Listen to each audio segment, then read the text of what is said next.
everyone, so this is my review of Supergirl, Season 3, Episode 7, called Wake Up, and essentially what this episode is about is that Supergirl looks into this strange ship that crash landed below National City, and while that's going on, Hank tries to form a relationship with his father again, and Samantha goes to her estranged mother to sort of figure out what's actually going on with her. And this was a really entertaining and really great episode that had a lot of amazing sort of moments to it. And I definitely did like how they sort of took the story of Mon-El being reunited with Kara and how all that was done, and I'm especially excited for it because it did sort of have those beginning steps to the introduction of the Legion of Superheroes, which is something that I'm kind of familiar with, but not really to a grand extent. So I'm very interested to see how they are going to take the story. And I did really like I said, what they did with everything with Mon-El and Kara being all excited and like bringing up how it's been 7 months and it's been the hardest 7 months of her life and stuff. And Mon-El wanting to be there and be supportive, but you just knew that he was hiding something from her like the whole episode. And then the big reveal that it hadn't actually been 7 months for him, it's been 7 years. And then the reveal that he's dating, I believe it's Saturn Girl. I guess I'm not fully familiar with the Legion of Superheroes, so I can't remember their names exactly.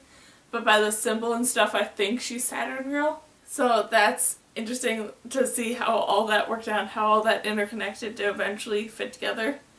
And I'm very interested to see what's all going to happen now with the relationship between Kara and Mon-El, to see what's all going to happen there and how they are eventually going to get back onto a good footing together, because they can't hate each other. That just doesn't work for their relationship. And I'm also very, very excited to see what other members of the Legion of Superheroes is going to be introduced within those pods, because there's 4 or 5 more of them that they still need to introduce. So I'm excited to see who all they're going to be. Because, yes, with Saturn Girl, there's probably going to be Cosmic Boy and one other whose name I can't remember, who are like the main 3 sort of people. But then they could introduce some of the people, like the girl who can divide herself into several people and stuff like that. And if any of them are introduced, that will be really cool. Then the moments with John and his father were really kind of cool and interesting, with the idea that John's trying to get his father accustomed to Earth so he doesn't feel like a prisoner anymore. And just that whole comment and conversation between John and his father, where his father brings up, like, I know I'm not a prisoner, but you are. And that was just interesting with how all that was taken to fit finally in their sort of final moments by the end of this episode, where they finally sort of settle on the idea of them not focusing solely on protecting Earth, but actually wanting to form a relationship together and wanting to sort of start over and be there for each other again. And that I'm very excited to see what's all going to happen there. And then everything with Samantha in this episode was really, really amazing with how it was all done. I'm so excited to see what they're going to do next with her.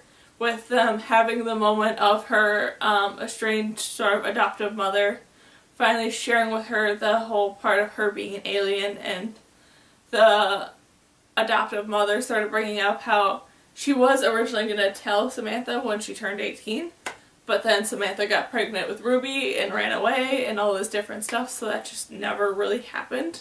Samantha then going on like this whole quest that ends up leading her with this artifact to the creation of her own sort of like Fortress of Solitude, which was really cool to see, and I really like the sort of parallels where Superman's Fortress of Solitude is in the Arctic and like in this frozen wasteland and stuff, and then hers is in the middle of this desert.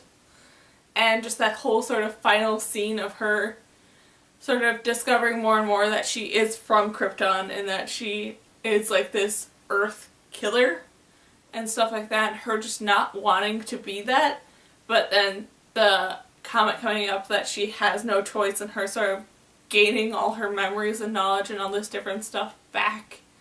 And I'm just so excited to see what all that's going to do to her relationships that she's formed, and how she's going to eventually come out to Supergirl as this villain and stuff like that. I'm just so excited to see what's all going to happen there. And then just overall, this was a really amazing and exciting episode. And with how it all left off, I'm a little sad that it's going to be this week of sort of blank stuff before we finally get back to this story, because of the fact that this is going to be the next week, it's going to be the big crossover event, which I'm so excited to see now that they finally have put out like an official trailer for it, and just all this different stuff. I'm so excited to see what they're all going to do there. And just, yeah. This is my review of Supergirl, Season 3, Episode 7, called Wake Up. So, yeah. Bye!